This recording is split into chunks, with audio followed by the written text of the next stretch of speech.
হামের আক্রান্ত শিশু যারা আছেন, যারা ভর্তি হচ্ছে, তাদের বিভিন্ন হাসপাতালে কিন্তু আলাদা করে তো কিন্তু হামের জন্য কর্নার খোলা আছে, প্রত্যেকটা হাসপাতালে খোলা আছে, কিন্তু ডেডিকেটেড কিন্তু করা আছে। যেটা হয় যে ডিএসএসসি কোভিড হাসপাতাল, যেটা আগে ছিল কোভিড, তারপর ডেঙ্গু, এখন হলো হামের জন্য।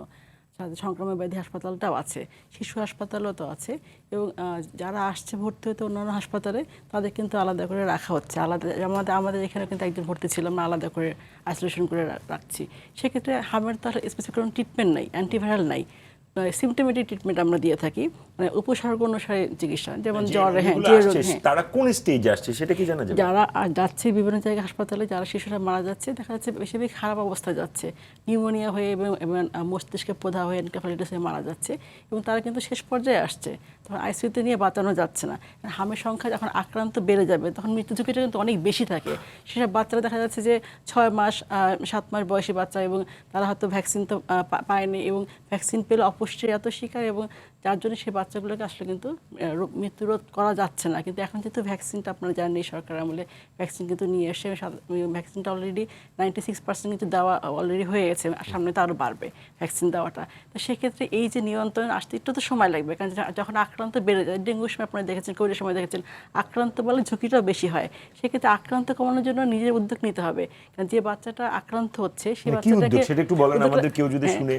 যে বাচ্চাটা আক্রান্ত হচ্ছে তাকে সবাইকে হাসপাতালে ভর্তি হওয়ার দরকার পড়ছে না, তাকে আমি বাসায় যদি আইসোলেশনে রাখি, কারণ চিকিৎসকের পরামর্শ তো নিবেই, তার জ্বরের জন্য প্যারাসিটামল দেওয়া বা কাশির জন্য ওষুধটা দেওয়া, হ্যাঁ, এবং তাকে কিন্তু বাসায় রাখতে পারছে। যদি বিপজ্জনক দেখা দেয়, যেমন সেই বাচ্চাটা খেতে পারছে না, বমি করছে, পেটে ব্যথা করছে, অথবা শ্বাসকষ্ট হচ্ছে, খিচুনি হচ্ছে, তখন কিন্তু হাসপাতালে আনা দরকার পড়ছে।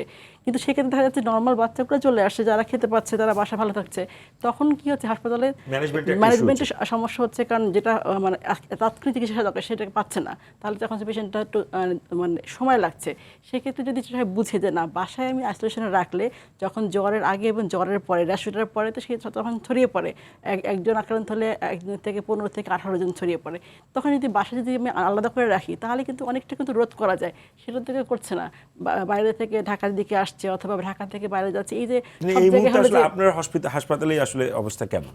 সেখানে যেহেতু যক্ষা হাসপাতাল, সেখানে হামির রোগী তো একদমই কম আসছে। যেমন একটা মাঝে ছিল, ভর্তি হলো, তার আমরা চিকিৎসা করলাম এবং ভালো সুস্থ হয়ে বাড়ি ফিরে গেছে। সেটা কিন্তু শিশু ছিল না, বয়স্ক রোগী ছিল, সুস্থ হয়ে বাড়ি ফিরে গেছে, এবং অনেক জায়গায় সুস্থ হয়ে বাড়ি ফিরে যাচ্ছে। কিন্তু যে পেশেন্টটা মানে শিশুটা একদমই হলো যে খারাপ অবস্থায় আসছে এবং অনেক দেরি করে কিন্তু আসে, তখন কিন্তু মৃত্যু ঝুঁকিটা অনেক বেশি থাকে।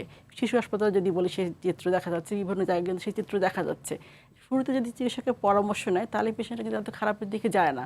এটা কিন্তু বড় একটা কারণ, এটা অবশ্যই। সাথে অপুষ্টির শিকার তো আছে, ভিটামিন এ ক্যাপসুল, সব কিছু মিলে আসলে আমাদের স্বাস্থ্য ব্যবস্থাপনা আমরা কিন্তু কাজ করে যাচ্ছি। একদিনে রাতারাতি সম্ভব না সব কিছু একদমই তৈরি করা। সেখানে ব্যবস্থাপনার মধ্যে কিন্তু সরকার যথেষ্ট পরিমাণে কাজ করে যাচ্ছে, এবং স্বাস্থ্যসেবা তো মৌলিক অধিকার, এটা তো সুবিধা না, সেই অধিকারটা কিন্তু আমরা দেওয়ার জন্য কাজ করে যাচ্ছি।